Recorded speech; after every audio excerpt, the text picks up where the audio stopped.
Welcome to In the Stiffs podcast with me, Sam Aiston. I'm joined by my friends and former Shrewsbury teammates, Gavin Cowan and Dave Edwards. Big thank you to our sponsors, the brilliant Budge & Motors, kindly sponsoring us in this third series. A family-owned business of 40 years with exceptional customer service. Loads of competitive deals on new and used cars. Get yourselves down there. Welcome everybody to episode 6 of In the Stiffs. They all nailed it. Brilliant. Ready everybody? Everybody okay? Let's go. How are you, Gavin? I'm very well. Yourself? Good, thank you. Good, David. We've started this very formal, lads, haven't we? David, how are you? Amazing. Amazing. Amazing. That's Yeah. good to hear. Love it. Yeah. Okay, right. This episode is entitled "Footballing Heroes." Oh, Now, it's a tough one for Dave, isn't it? Because it's obviously obvious reasons. I'm sat right here. yeah. So we're not going to dwell on that, are we? So we're going to have a little think about who are our footballing heroes, because we've all got them. Anybody in football has got their heroes, people they loved when they were growing up, big part of their childhood. I think let's start off with Dave Edwards. Who's your hero, Dave? When you were a young lad knocking around Ponsbury in your shorts, As a young kid. young, like really young, when you were sort of... I think because it's my first experience of football. We spoke about this before. My first thing I can really remember is having the VHS, the video cassette of Italia 90. And the amount of times I watched it just over and over and over and over. And it was an England-based one, following all their games, and I just loved Gaza because I think he was so popular in that time. And off the back of it, I got a Tottenham kit, which he was playing for at the time, the away one, the yellow one. Remember Holston on it? Holston, yeah. So I had that, and loved everything about it. The away one, sorry, not the white one. No, the away one, yeah, the yellow one. Oh yeah, the yellow one. one. Oh, the yellow one. Yeah, it was nice. Oh, and then literally, I've just had floods of nostalgia go through my body. Holston on the fan thing. when you were a kid? Yeah, Holston. No, yeah, Holston. no, I wasn't really a fan of anyone at this point, but I remember I wanted that kit because of Gaza. Yeah. And I always remember I used to replay it over and over. I think it was in I want to say the Cameroon game. He's running down the right and he does a Cruyff turn. Yeah. And it's one of the first times I've ever seen it. And I remember them just showing replay after replay of that on the VHS. And then obviously he had a unbelievable was that a tournament. Belgium, that Cruyff turn? No, well, he did it loads, didn't he, in the tournament? There's one really... I remember he's running down the right hand side of the pitch, and then he did this Cruyff turn. I think it might have been Belgium. Yeah. Yeah. We'll find out. No, yeah. But I mean, that was Italian 90. David Platt scored. Davis with the volley, Yeah. off Gaza's free kick, wasn't Yeah, it? yeah. Italian 90 was... I was a bit older then, that was Blake, but absolutely special. That was prime for me. Same Gaza. So I was say only 4, but I had a VHS and then just watched it after that. Yeah. So probably my first childhood memory for football. Quality, man. Yours, Gaza? Yeah, without trying to be a copycat, it was just Italia 90 for me. I was obsessed with football anyway, but that sent me over the edge. Like, complete psycho to football. Like, Gaza was just the be-all and end-all. And we had... I was really lucky because, do you remember... They used to have the England tracksuits and the England kit. But do you remember they used to have... Remember the England tracksuit? But do you remember they had the fake ones? So they used to have the England tracksuit, which was like 100 quid, which I suppose in today's money is about 250 quid. And then they used to have the fake ones. So they're like replica. So they looked like the real ones, but they weren't. And everybody was wearing them. And I had the real one. But where I come from, you don't have the real one. So I wasn't allowed to walk on my own because probably one of the older boys would rob it off me. But we used to, our local pub, we used to have Christmas Carol, she was called, all year round. And basically, if you wanted anything, you used to say to her... What, anything? Yeah. anything from the shops, Sam. Anything from the shops. But yeah, anything. Yeah. And used to send, and she'd come back, and what was about 100 quid, you could get for about 15 quid. So that tracksuit in my head, is it the one that's kind of white at the top there? Yeah. It's got like the blue... That's it, yeah. It's Umbro, wasn't it? Yeah. The blue come down, And the size. the fake one. It's a shell suit. Yeah, shell suit, that's it, yeah. And I had the white one, and do you remember the one after that was the blue one with the buttons across? That was after Italia 90. I remember that. I remember yeah, so I didn't get the Tottenham kit, but I just had everything, and I wanted Gascoigne. And I remember I got the England shirt, and obviously absolutely, but I've got the real England shirt, not the moody one, not the one with the triangles on and all of that. I got the real one, and I was so obsessed with Gaza that I thought, I've got to have his name on the back. So I was pestering mum. She was like, I don't know where to get it. And we had this place, Harper Sports. And I kept saying, let's go to Harper Sports. Like, can we do it at Harper Sports? Just wouldn't do it. So just in my infinite wisdom that night, I got a felt tip pen, and I was going to put Gaza 19 on the back. But obviously I've gone right the way through the shirt, to the front. into the front. And I'm buzzing, and I've like looked at it, and I've gone, yes, I've done it just perfect. Nailed it. And I'm decent at bubble writing. I'm good at all that, right? Good. Like Very good. Like one of the elites in Essex at the time. But I've obviously put it on, seeing the back, and then put it on the front, and seen it all backwards on the front. And I got absolutely whooped for it. I got absolutely hammered for it by my mum. Oh, but it's cute that you've tried to do it, though, haven't you? Yeah, I Just, thought like, so. I thought so, but yeah, she weren't happy. Any other players from that team? Yeah, I did like David Platt. Yeah, he had a good tournament, didn't he? Really Great good tournament, yeah. And I was a little bit as well. Stuart Pearce. I always liked Stuart Pearce. Yeah, definitely. I think the one I've missed out, which is ridiculous of me, was Chris Waddle. I was a Chris Waddle fan. And like you say about Tottenham with Gazza, I loved Sheffield Wednesday because of Chris Waddle. I was all over him. Yeah. Not sure he was there at the time, but was in Newcastle. Waddle would have been at Tottenham at the same time. Later on, when he went to Sheffield Wednesday, my grandparents on my stepdad's side were living in Sheffield, and they were like, "What are you, Wednesday or United?" And I was like, "Chris Waddle plays for Wednesday," so I'm all over him. So yeah. He's a bit older than one. Yeah. I mean, amazing for me. Gazza as well. When I was a bit older then. I was like a teenager when Gazza, especially being a Geordie as well. Everything, everyone. When Italian 90, when he got the yellow card and he was missing the final, honestly, I was in bits. Started crying. Maybe my brother was crying. I was like watching it with my dad's like, oh my God, we were just like, I couldn't believe it. Because we loved him so much. Because he was just such a character. And we talked before, Gav, when he used to run with his elbows up, didn't he? So I used to, like you said, Gav, you used to run around with your elbows up, trying to be like Gazza. I used to do it in the garden with my little brother elbow in the face, pop his nose. He used to have, like, when he used to do his, like, one elbow up.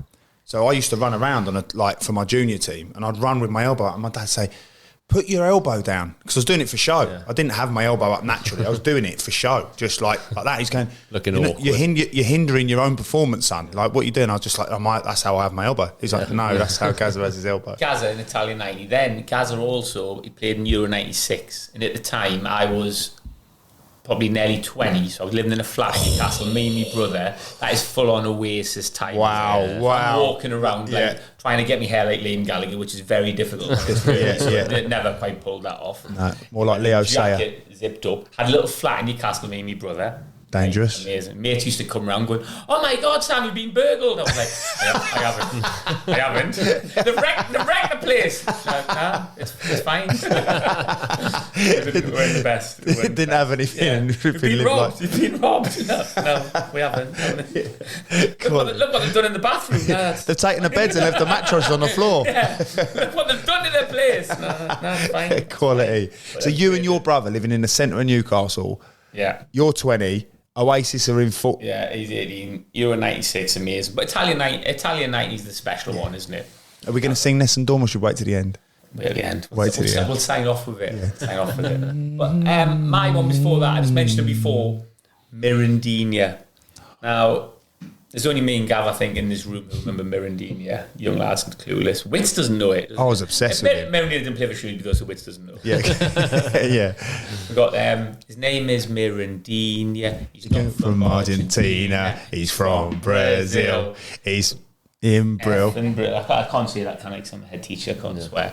That was amazing. That's a good tune. Great tune. He scored for Brazil against It's England. a great tune when me and Sam are walking down the high street after a few beers. No one knows who Mirandina is. Yeah. I can't believe anybody doesn't know that, but he was amazing.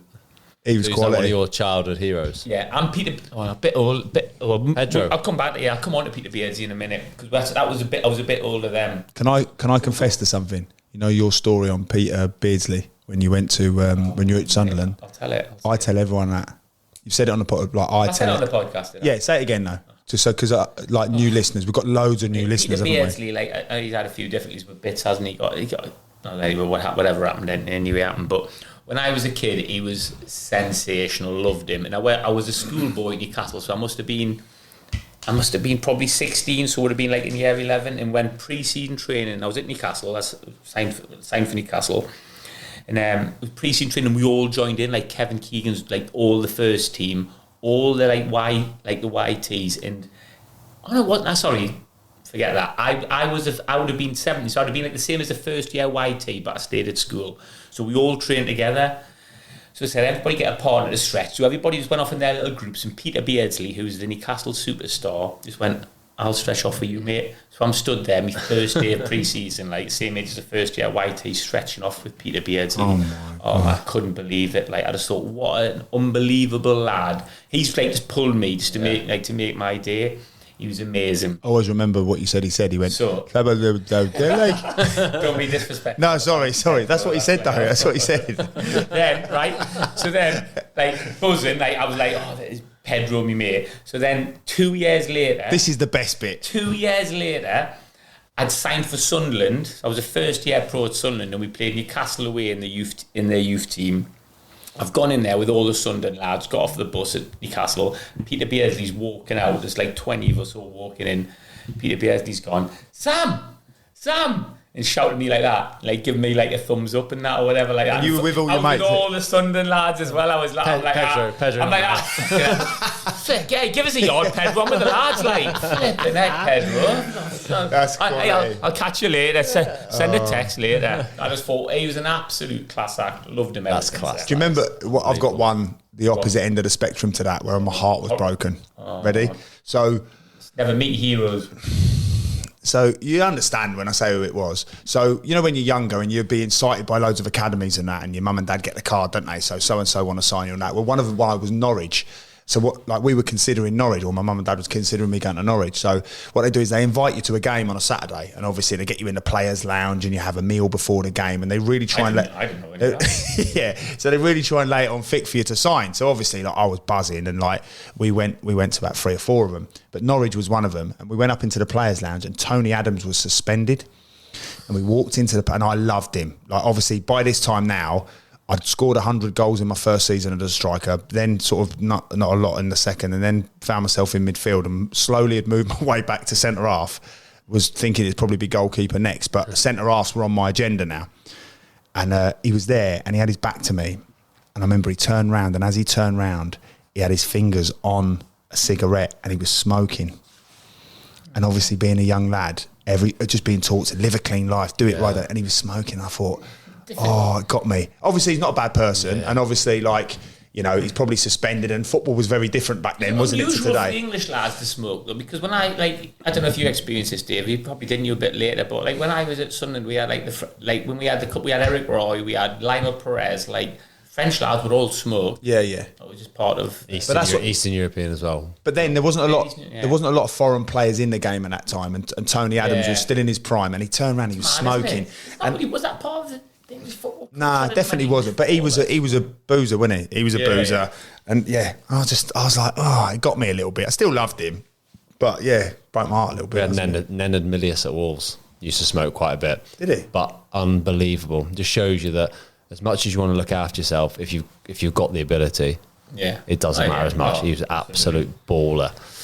Paul Scholes was saying it, wasn't he? Recently, I've seen a couple of clips of him talking about how, they're saying, what was Zidane like, and what was it like coming up against these specimens, these physical specimens like Vieira, and he was like, I never really bothered with them because that wasn't really my game. I used to just like all be in my brain and find the space, and whilst they were all in the gym, I used to just like, the only time I was in the gym was doing 2-touch. It's like everybody's different, aren't they? Yeah, of course. Like Vieira needed to be that, didn't he? Because he couldn't do what Scholes does. He needed to be that, whereas Scholes knew that he was never going to compete like that. But your super strength, work on your super strength. Yeah, 100%.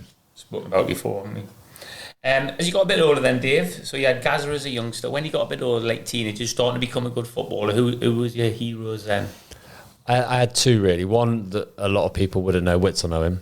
But I was I'd support Shrewsbury, so I'd go to a lot of Shrewsbury games, but started supporting Newcastle as well. Really random. Started supporting Newcastle, got all the kits, all through my teenage years I was supporting them. So why is that then? Because I did that, and I know, like, obviously you would have done because you were from Newcastle. But why does it was it the Keegan thing? Anticipation of our relationship. 100%. I had remember the Grandad collar shirt. Yeah, I had remember that, amazing. All of them with the Newcastle brown hair and all that. Why is it Newcastle? Was it Kevin Keegan at the time? Was it Bobby Robson? Geordies are better than other people from different areas of the country. Probably that. Yeah. My exact reason was I remember that all of my mates supported like United and things at the time of flying. And I thought I want to support someone different, and it was the year Newcastle got promoted. And I thought the entertainers. Yeah, so they got promoted out of Division 1 back then. It was into the Premier League, Division 1. So it was their first season in the Premier League. I thought I'd follow them.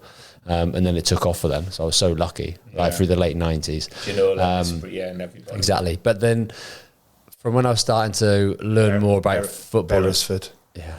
Warren Barton, Peacock, Albert, over the whole team, mate. Albert, the 5-0. Batty, Ginola. Rob Lee, Gillespie, Ginola, Ferdinand Shearer, Espria. Keith Gillespie. Keith Gillespie as well, yeah. Class. Cernacek. Darren Peacock. Bless his soul. Pavel Cernacek died. He used to take me from training, drop me off at school when I was in sixth form. It was him and Shaka Hislop. There was never really number one. They kind of kept flipping between each other. And Pavel is a Geordie, they all used to sing. I come out with a t-shirt when he was in the season. Pavel is a Geordie. What a man he was.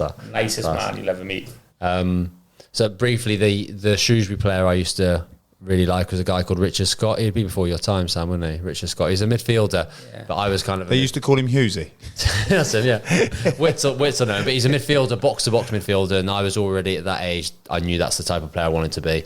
So I used to love him. And then for Newcastle, going into sort of my later teenage years, it was Gary Speed. And then I got the pleasure then of playing against him and then obviously managing for Wales. Wow. And that was amazing because he was absolutely the exact player I wanted to be in terms of midfielder, box to box, good in the air, all those things, and see that you can make it to the top level. And then I remember playing against him when he was at Sheffield United, and I was playing for Wales at that time for Wolves, and he had retired from Wales, but I remember he introduced himself to me in the tunnel, and I was like, Speedo, how on earth does he know who I am, sort of thing, even though he's playing championship level and things like that. I think I was in and around the 21s and trained with the first team when Speedo was in the first team of Wales, but never properly played with him.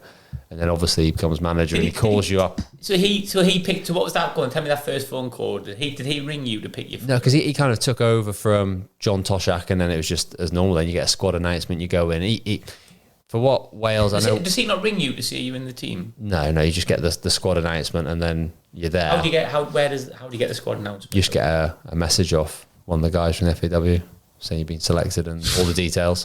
But I remember going in, and I was a bit bad now. Well, I want to. But I was like, he made massive changes right from the start as soon as we went back there, because under John Toshak it was so relaxed, like ridiculously relaxed. There's no real tactical elements to it. Like, he's an amazing manager. He's won the Champions League round, I think, John Toshak. Yeah. But obviously it's a different generation and all the modern day stuff in terms of all the tactics, recovery, treating your body right. None of that was there under John Toshak. Like, for instance, we used to train at 10:30. Boys would get up at 10:10, go grab a piece of toast and walk down and eat it on the way to training. So stuff like that for international football, which is mental. So Gary Speed stopped all that. We even had like big jugs of Coke on the table and things like that. There'd be red wine on the coach's table. Mental. But Gary Speed came in, changed the whole philosophy. But I remember I was really starstruck when I first met him. And he's got this real like infectious laugh, like a little giggle. And everyone just loved him. Like, everyone loved him. And no one saw what was going to happen. Do you know what I mean? You would never give off that sort of aura at all. So it was amazing for me to have someone that I looked up to so much as a player. And I remember the Newcastle kit I had, I remember him wearing, you remember the big shield on the back that you put your number in, like a black shield on the back. It had like a bit of blue on the collar. I remember it's black and white with a bit of blue on the collar. But then obviously then to go play against him and then for him to be your manager, it was like, that's amazing, incredible, isn't it? So they're my two, through my teenage years, definitely, who I really looked up to. As a character, what was he like then?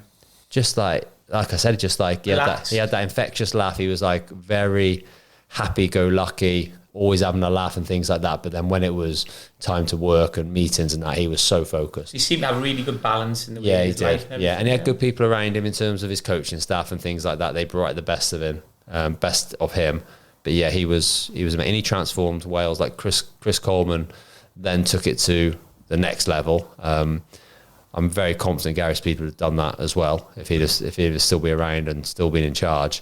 But it all started from him. We were going nowhere really. John Toshak brought loads of young players in, the likes of Gareth Bale, Chris Gunter, all those, gave him loads of experience early, which got the platform. But then Gary Speed lifted that and then put us at a level where we were winning all the time. His last game, we beat Norway 4-1 at home, and we were sensational. So it was all building towards that. So incredible. Class. When you were teenagers, you got a bit older. I was. Yeah, my dad was taking me a lot to watch QPR then. So yeah, it was like the QPR team finished the top. QPR had a good team then. Yeah, so it was the highest placed London team. I think, I can't remember what year it was, 95 or something like that. But yeah, it was like Ian Holloway was playing midfield. You had Darren Peacock, Alan McDonald, who I absolutely adored, David Bardsley, Clive Wilson, Andy Impey. Yeah, Furlong there at that point. Or was that after that? He came after, but I was still there. And then Kevin Gallen was coming through as well, and then Les you had Ferdinand not there. Gavin, Les Ferdinand, Gavin Peacock, Trevor Sinclair. I always remember like Andre Kanchelskis was like considered the fastest of the fast, wasn't he? He's rapid. And I always remember I used to sit in the West Paddock, so it was like real sort of pitch level. Kanchelskis shifted the ball past Andy Impey and got after it like he was gone. And he was about a yard ahead of Andy. He had the run on him, and Andy Impey absolutely smoked him. And I couldn't wait to get to school the next day to tell everyone, saying Andy Impey's quicker than Kanchelskis, and everyone's going, "All right, we support West Ham." And I was like, "Yeah, but what about Andy Impey last night?" And they were like, "Yeah, don't believe you." But yeah, so it was that team that were just like quality. Jerry Francis was the manager. So, and I just loved Alan McDonald. I loved him because he was just like a proper old school warrior. You know, I remember him getting smashed in the face and his nose was all over his face, and they're going like, do you want a little bit like the Kevin Ball story you tell about his jaw, and it's like, he ain't coming off. Do you know what I mean? And you just think, oh, what a guy. And, you know, he's like Northern Irish, massive human being, and he would literally like walk past and you'd be stood by the tunnel and he'd put his hand on your head. I remember he put his hand on my head and he could have literally just crushed my skull. You know what I mean? He's just such a man. And I thought, oh, flipping, he's quality. Like, I just couldn't, and I'd poster of him on my wall. And so it's that QPR team. And then I think that was it was around 95, 96 World Cup. And that's when I started liking, I loved my flair players as well. So like Rui Costa, Portugal. Yeah. Used to love Rui Costa. And that was a great year when I loved Gaza obviously, but I remember Rui Costa was absolute quality in that tournament. American 94, wasn't it? No, that was Euro 96. I'm thinking DiBaggio and stuff Yeah. Let's not go down that route. We tried that in the last series, didn't we? I think we got 99% of the things wrong. Yeah, we absolutely. So yeah, I suppose Alan McDonald, that QPR team, all of them. QPR, though, I think are great. I mean, have you played a QPR? Loads, yeah. I've played a couple of times. It's just like a great club, isn't it? Yeah. I think everybody likes QPR a little bit. It's a great team, didn't it, for a long time? Because there's this sort of like, it's London, isn't it? So there's like loads of London teams, and like the reason I started watching QPR is like my uncle was like trying to phone round just to go and watch a QPR team train. We'd like basically they got us out of school, my dad and my uncle, and me and my two cousins had been like, right, we're going to go and watch a team train. Phone round everywhere, no one would have us, and QPR were like, yeah, come down. Next thing you know, Ray Wilkins is there. And he's he's like going, come on boys, come and sit next to us at the training ground. Like, so we're having breakfast with all the players. This was like, woke up with my nan's in London in the morning, Nan Bo going like, right, what are we doing today? Like, we're going to watch QPR train. So we got there. Next thing I know, I'm sat next to Ray Wilkins, and he's going, right boys, like sign this for the lads, and showing us round. And but that's what Dave won't even know about that. Like you could go and watch them train. So we used to get it at Wolves. We used to get fans coming to watch as long as it wasn't on the day before a game. Oh, all right. I see you do know about it then. Yeah. No, because we used to go watch Newcastle train. I remember, you'd stand there and there'd just be a little rope, and you'd just stand there and watch the whole session. Oh, unbelievable! Crazy, unbelievable. Not only did they have us for the day, and I'll always remember this. They had us. We had a little kickabout as they were transitioning from different like parts of the session. They'd have a little kickabout with us. I'm like doing little 1-2s with like Les Ferdinand, and then I'd gone into like they showed us the treatment area, and there was Chris Bart-Williams was in there. And Chris Bart-Williams, and he was getting treatment, and there was a youth team lad, I always forget his name. I have to remember it mentioned on the next show, but he was like, oh, you should come to the game tonight. And my uncle was like proper bold as brass, massive Londoner, and he'd go, yeah, go on then, we'll do that. And next thing you know, we had tickets to this youth team. They had a FA Youth Cup game that night, and they took us there. And I remember it for the rest. I'm 42 years old, and I remember it. And that's what you do now for your kids, isn't it? Like you do all of those things. You can't do that. It's just not that access anymore, isn't it? I mean, I've been to Wolves a few times and they're like, even when Wolves Academy, and they're like getting you out, even if you're not even allowed to stand near where the players drive out. Nah. It's like they get out of the way because like, why do you have to get out of the way? Because the players are going to drive 25 yards away from you. Yeah. You're thinking like, what?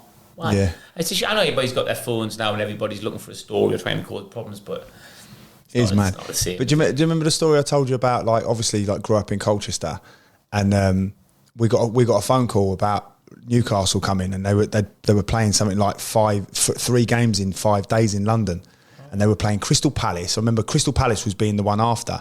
But they were obviously staying at a place called Five Lakes, which is near Colchester. Yeah. So they were training at Colchester. Place, isn't it, to stay? And like we got a call, and like no one knew, but Newcastle were training at Colchester's ground, and that was like spitting distance from where we were.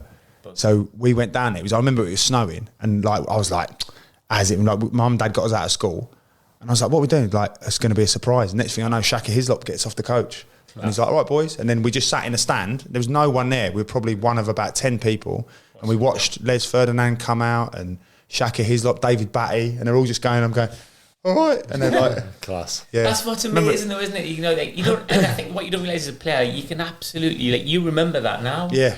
The players, when players need to realise, don't I think players are pretty good now, aren't they? Yeah. That interaction you can have with a kid, just take a 30 seconds can have such an impact. I think players get a bit of a bad press. I think the players are up for the interaction for the most part. I think it's more the pressure is on the staff and the officials around it, and they're told, look, this needs to happen, protect at all times, and it's sort of their job, isn't it? And I know you could call them jobs worse, but when it's someone's job, they sort of like go, oh well, I'm sort of stuck in between a rock and a hard place. I want that little kid to go up to his window and get a little picture, but I've been told I can't. Yeah. Oh, You didn't always it? get one idiot, don't you? We mentioned it in the last show, didn't we? About someone trying to have a go at Roy Keane or whatever. That's a full story, but whatever. Just you're always going to get some idiot who spoils it. Yeah. What about you? Anyway, Sam. Well, obviously, Players in your teenagers. Yeah. Well, my teenagers was still Gaza, because that would have been like Italian 90 and stuff. And as I was saying, as you get a bit older, you start to like people in different ways. So when you start playing football, I think you start to like people. I mean, I used to like Lee Clark, and then when I was in Newcastle, and it was David Kelly, and then I actually played with Dave. I used to love David Kelly because he was brilliant when he was in Newcastle. I remember he scored 4 one time against Leicester or something. And then he signed for Sunderland when I was like 18 at Sunderland, and I was like, David Kelly, wow, like amazing. I've roomed with him a few times, and I was like I was like, you know, when I was like, I used to buzz off you, you know. He's come there. He's like, we used to buzz off you. Then about the second trip, it was my birthday. It must have been my 18th or 19th birthday, and I was away with all the Sunderland lads, obviously green as grass. So I sat there, and they brought out the cake for my birthday, like the night before. I think we played away, like in London, I don't know, like Arsenal or something away. And they brought out the cake for me, like my birthday. I must have been 19. And David Kelly's like sat next to me, and he's going, smell the cake, Sam, that smells funny. So as I've let, you know, the oldest trick in the book, so as I've gone to smell it like that, he's just gone bang and put like the whole cake in my face. And I was like, Ned, I used to, like, you were my hero there, but you just smashed the cake in my face. So he was class. He was brilliant. I got injured away at Huddersfield in the champ, and he was injured, and I come off after like half an hour, got stretchered off, and he come to the hospital with me and everything. I was like, David Kelly come to the hospital. Like, tell all your mates and that. Your legs hanging off. I know, but that's David Kelly. Just any coffees, just for me and me mate Dave. So what about today then? Right, who would like? But I want to know as well, when you're a bit older, when you start getting into football, like who's the people you start to respect? You know, someone who you see like working hard, and so when you imagine you're like 18, 19, like who are you looking up to? Who are you thinking when you're first in and around that like youth team? Who in the first team you were going flipping? Like, I'd like to be like him. Did you have anybody like that? When I was at Exeter, I had Noel Blake. Noel Blake, yeah. And he was nails. He was. Oh my, yeah. I always remember what he did as. Tell me anything what he called. What did he used to call you? He used to call me Coconut Head. I thought it was quite nice. I didn't quite catch on, and then about 6 weeks later, I was like, right, okay, yeah, get it now. But he used to go, big man, keep it on the island, big man. And I used to be like, well, because I just said it out of play. Do you know what I mean? It'd be like, it'd always just repeat himself over and over. But you obviously couldn't say anything because he was just like an absolute animal. On our first day, he took us for an induction in the gym, and he did like a hamstring curl. So, you know, when you lay on your stomach and then you put it, and this thing came out the back of his leg, like a rugby ball. And I was like, what's that? And he was just an absolute machine. Yeah. But he was brilliant because we were all in digs, and like, we lived in this massive house. You can imagine the testosterone in there and the fights and the together. Like, the lads are brilliant lads. But like his room was right by the front door. So you've got like 4 floors, massive rooms, you know, like really tall ceilings, that sort of house, townhouse. But his room was right by the door. So when we used to try and sneak out and have nights out, obviously it was nigh on impossible because he was by the door. So we'd try and come up with all sorts and try and stay out and almost do the whole walking in the morning with different clothes. And he'd be like, where have you been? Where have you been, big man? And you'd go, I've just been to the shop to get a paper, because that was when you used to get papers. And he'd be like, no, you haven't. You've been out all fucking night. you've been out all night, lad. And I go, no, I haven't. He'd go, get off fucking stairs. You think I'm stupid, lad. And you'd be like, no, honestly. He's a player at the time. Yeah, he was like assistant manager, assistant player manager. Yeah, and I always remember this one night. We were like, he lives in Newcastle under Lyme, Stoke, so it's obviously miles from Exeter. So he was, after the game on Saturday, he was going home and he was announcing it, walking around the place, like, yeah, I'm going home tonight. Make sure this place is sorted for the weekend and all that, like proper, like no problem. And we were like, yes, Blakey's going home, night out, quality. We've got 20 quid, like, you know, we'll make a good night out of that. And so we went out for kebab and the taxi as well. Yeah, and he had this Peugeot, this red Peugeot. So we're walking back from the night out and that, like proper Larry and a few people in tow. And I've literally looked up a side road from the house, and I thought, that looks like Blakey's car. I went, lads, wait there a minute. So I've had a little jog down. It's his number plate, and I'm like, Blakey's not gone. So he's blagged us, thinking I'll catch you lot out, no problem. Mm-hmm. And when he used to have 1 pint of Guinness, and he'd be bladdered. He couldn't handle his beer. Yeah. And so obviously we've gone in and I know what's coming. But he's like, I knew he'd fall asleep, and we've got the key in the door, and it's like, I've got in and I'm like, oh, brilliant. His door was shut and he weren't ready. And literally, as we got to the bottom of the stairs, which was sort of, his room was between the front door and the stairs, his door's opened and like we have bolted up the stairs, and I can hear him like thud, because he was heavy, big lad, wasn't he? Thud up the stairs. He's like, I'll get you. I knew you'd be doing it. And like he's shouting all the way up. And I managed to get in my room, and he's obviously made the decision to go left. And he's slapping two of the lads about, like, you know, like, I told you lads, you should be in your training Monday morning, bang, bang, bang. And I've managed to get in bed and pull over. But whilst I'm in there, I thought, I can't take the duvet over because he'll see me. So I've got to get undressed underneath. Yeah. So I got undressed and my bed was against the wall, and I slid my clothes down the back end of the bed. So when he came in, he's like knocking on the door, and I was like, what? He's like, let me in, lad. So I've let him in, and I'm like, I've done the whole, like, you know, just going, what are you doing, Blakey? What's all the noise? He's like, don't lie to me, lad. Don't lie to me, lad. You've been out. I saw your trainers. I was like, Blakey, I'm literally in my box short. Like, what are you doing? I got away with it, but the other lads didn't get away with it. They got absolutely bad. He'd be a good person to get on, no. Oh, mate, brilliant. He come on one time for us at Rexton against Shrewsbury. I remember coming on, like, corner against or something, and I remember coming on, and we were like, who's picking him up? Who's marking him? I was like, Rids. You pick up that number 12. Like, it was different back then, but he was like, literally, you'd walk in the kitchen, you'd be like, all right, Blakey. And he'd go, yeah. And then he'd walk past you, and he'd just cuff you around the ear roll. And obviously, if you did that to someone, they probably wouldn't feel it, because his hands were like the size of shovels. Yeah. So he'd clip you around the ear roll, was almost just say, and he'd always say, stay on your toes, lad, stay on your toes. And like, you just get this, and your ear would be ringing for about a week, and he'd be like, Blakey. But he was amazing for me. I've got to say, I was 4 hours away from home and suffered a bit of homesickness, and he was literally incredible for me. Looked after me, like proper fathered me for a couple of years. He was brilliant. Amazing guy. We'll get him on, definitely. I was going to say forward, he looks similar. Yeah. Same here. Have you got his number? Yeah. I think he messaged me a couple of weeks ago. Like he's like, everything you do as well, you don't hear from him, and then something will happen, and he's like, on it, congratulations, well done. He's like watching you all the time, you know. Yeah, it'd be brilliant. So who do you like nowadays then? You know, when you're older, you like different kinds of players, do you? Who do you enjoy watching now, Dave? Or who do you like the way they conduct themselves? I think the back end of my career, I say from my mid-20s onwards, I had an obsession with Frank Lampard, like in terms of I wanted to be Frank Lampard. I watched how he scored goals, and I thought, I've got to be able to do that. And I remember I got the analysts at Wolves to compile a DVD for me with every single one of his Chelsea goals, every single one of his England goals. And I used to watch it the night before every single game, every single goal, going through just on how he arrives, his time and things like that. So I had a real obsession with Frank Lampard.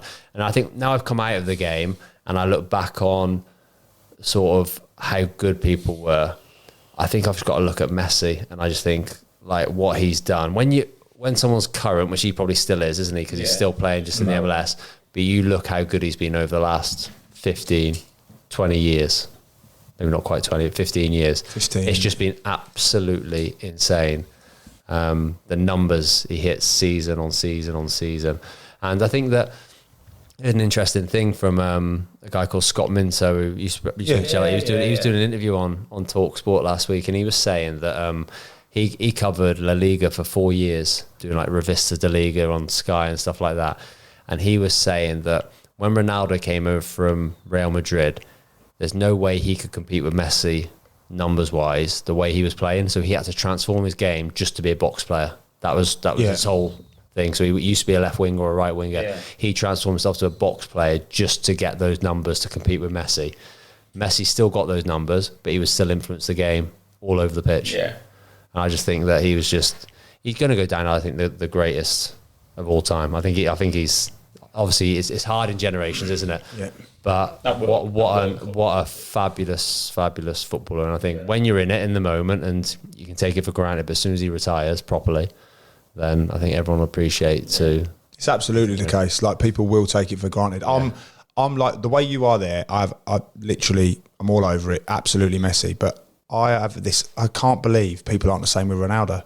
And I think for me, Messi's he's a phenomenon. He's a gift from God, isn't he? Yeah. Like, he's naturally just what he is. Ronaldo's worked for him. He's worked, yeah. And I think that triggers a lot of people, because I think that maybe gets to their insecurities, because what he does is he shows you that actually if you want to work hard enough, if you want to put the work in, you can actually have an unbelievable outcome. Yeah. Whereas Messi, he's a gift from God, so no one could be like him. Yeah. Whereas Ronaldo, I think he gets a lot of hate, because I think he's probably a reflection of what you can be if you really, really want to. Yeah. So a lot of excuses go into, well, we were talking about me this morning, got in at 2 this morning, couldn't get up for the gym because of kids going back to school and all of these, like, I think Ronaldo is that person that would never make any of those excuses. Yeah, I think, and we adore him in my house with my boys. I'm always talking about him, because he is the one who's the role model, the work, making the most of everything. Oh my gosh! What the video that came out recently of him in the gym at Al Nassr, and everyone's gone home, and he's just in the gym, just doing working on his quads and walking around the gym. And then I told you a story of Eric Ramsey, who's a coach at Man United,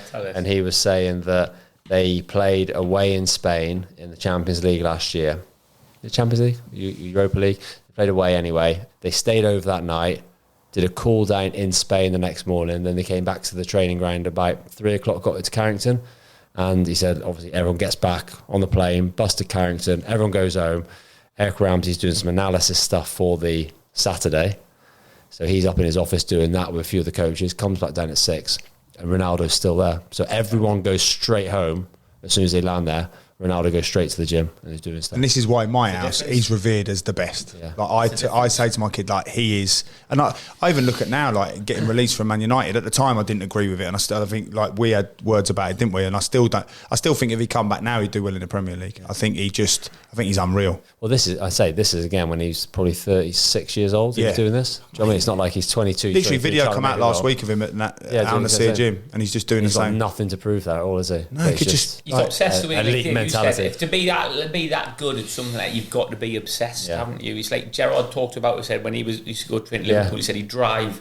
I think he was on BT or something. He'd drive to Liverpool. Great interview. And he was obsessed. He said, I was obsessed with being the best player in training. Like, you've got, like, to be the absolute top draw. I think you've got to be a little bit like that, haven't you? You've got to be gone, haven't you? A little bit. There's a lot of sacrifices you've got to make to do that, isn't it? Selfish existence as well, isn't it? Very, very selfish existence. You've said how you had to try and, because you're not naturally selfish person, are you, Dave? So, like, you've said how you've struggled with that. You've had to just, like, go, like, look, I've got to do this, like, to try and maximise everything. And obviously that's nowhere near to the level of dedication that someone like Ronaldo's got. It's still to get you to your potential. Yeah, but it's still to get you where you need to get to. Yeah, 100%. And then the people who feel the wrath of that are usually your family, because you're so focused on yourself and you being in the best shape possible for a Saturday. And it's a little bit like, as well, like with you being a head teacher, Sam, at Bowbrook, like, obviously with the new building and everything that's going on, like, I haven't been able to even tie you down to a pint over the 6 weeks holidays. But you need to support your family, don't you? Like, you've got that. And I think, I mean, especially imagine if you're like a partner of Ronaldo or Gerrard and that, like, you know, and I know obviously they get the money and everything that comes with that. But that's not time though, is it? You still only got 24 hours in a day, haven't you? Difficult to live with someone like that. You look at Gerrard now, the obsession to go out and manage in Saudi Arabia, and people say it's for the money, but he doesn't need the money at all. Do you know what I mean? He's got an obsession to succeed as a manager. That's the most laughable thing I heard someone say to me recently. They went, Gerrard's going out there for the money. I'm like, he's got generational wealth. Yeah. His great grandkids will be living off what he's earning now. Yeah. So why would he need that? Yeah, he's going there to try and resurrect his. Yeah. And another one for me, just quickly. I know, like, this triggers you a bit, Sam. Sorry, mate. But John Terry for me, like, as I got, like, we were sort of similar age. Like, John Terry for me had everything.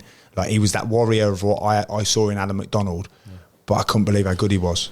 Like, I remember I watching, never realised how good he was until I played against him. Yeah, I thought he was a headed kick at centre half, and then you play against him, and he's a player as well, proper player. Scary. And he wasn't blessed with pace. So to think of the level that he played at, the top of the top of the top level, without pace, in an era where you've got your Thierry Henrys, you know, like playing against players like that, he must have been special. Yeah. Do you know one player I always like when when I was at Shrewsbury, we played against Sheffield United in the cup, and Morgan, the centre half. What was his? Where's Morgan? No, Craig Morgan. Chris Morgan. Chris Morgan. Chris Yeah, Morgan. I think Morgan. he's my age. I played against him all the way through. Young, he's Yorkshire lad, isn't he? Played against him. He's one. Sheffield United. Not on the same level as obviously John Terry, but Hard as nails. like absolute and proper talk like that to every word to. And I thought, he's just a head it and kick it merchant. When we played against him in that game, I couldn't catch my breath. But that's how good was he? As you get older, see the difference. Like as you get older, though, you love those sort of people. Don't you? I respect Gary Neville, Phil Neville, all those sort of people because they've got the absolute best out of their career because of their attitude. That's what it's all about, isn't it? Remember, talk about John Terry, I played against Chelsea a few times, and I played number 10 at Stamford Bridge, and I was kind of, you know, when you're playing 10 against... Playing number 10 at Stamford I was a defensive 10, do you know what I mean? So it's like, you couldn't play a luxury player at Stamford Bridge, you had to get a worker in there. I've got a player like that at the moment. He's like, scores goals, does all that, but he's so reliable out of possession as well. And I think that's what it was. So you're playing one up front, so you know you kind of how you dovetail each other out of possession. So the striker will go and press the centre half, and then if it gets flipped to the other centre half, I'll go and press, and he drops in for me. Yeah. I used to press John Terry. He's playing left side centre half. I was convinced he wasn't left footed, so I keep showing him his left foot, and he keep hitting this massive diag. So I tried to put him on the other side, and then he started clipping balls down the line of his right foot. I remember going to the analyst and saying, like, at half time, like, what foot is John Terry? And they're like, don't know. Just don't know what he is. Oh, good, mate. But for the first 15 minutes, honestly, man, I'm ushering him, you know, like, as you showed him on, you think onto their weaker foot, and he's hitting these big raking 60-yard diags with his left foot. And just I was left-footed, Dave, and I'd hit that diag 6 times out of 10. But that right foot, mate, I can guarantee you the outcome of that, mate. That's like for standing on. Everybody talks about Rio as being the footballer, but John Terry could play, couldn't he? Yeah, but no one thinks so because he puts his head on the line for everything and things like that. Both a lot. Vidic. I like him. Vidic, yeah. I always say he's the best, don't I? And you're not totally agreeable to that. When we argue about our Premier League, you put John Terry in all the time, don't you? Yeah. I like Rio. And just like last one from me, because I know you might have a couple more, but Roy Keane for me. Yeah. I was never Man United. I was like, we were brought up to detest Man United where I'm from, but they were like that. Their era was when I was growing up. They were the strongest in Europe as well as the Premier League. And I was just, everything that Roy Keane did, I wanted to emulate. I wanted to talk like him, act like him, speak like him, anything. Give us your accent. Give us the Cork accent. Go on. It's a bit different in Cork. I'm trying to think of an impression.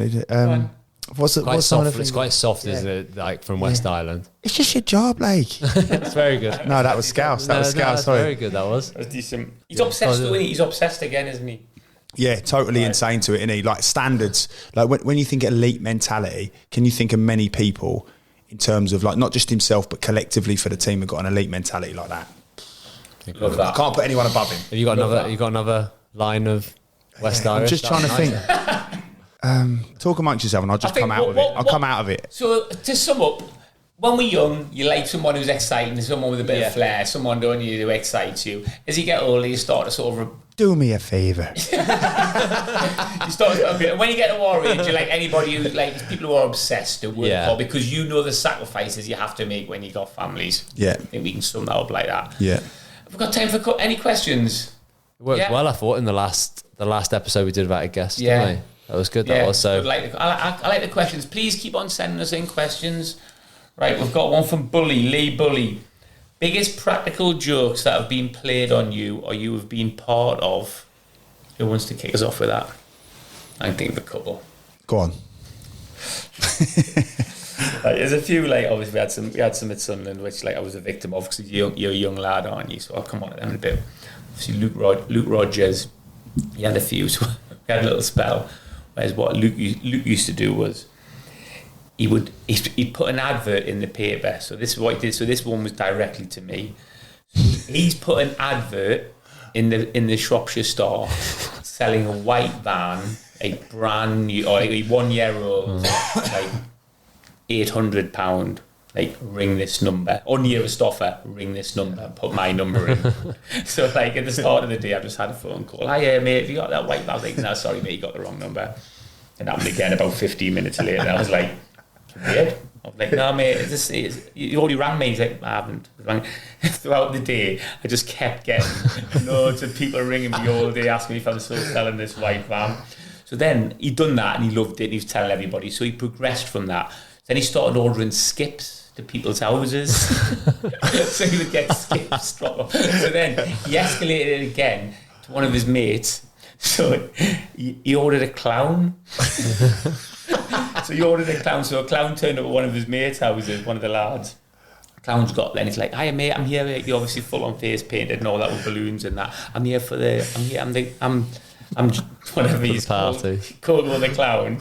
The bloke's like, "What are you on about?" The clown started having to go at the bloke in the end anyway. The bloke rang Luke and said, "Oh, mate, this clown's here. Like, obviously, like, I think this must be something to do with you." Luke's laughing his head off. The clown started having to go on Luke, trying to say, "This is my livelihood. This is my livelihood."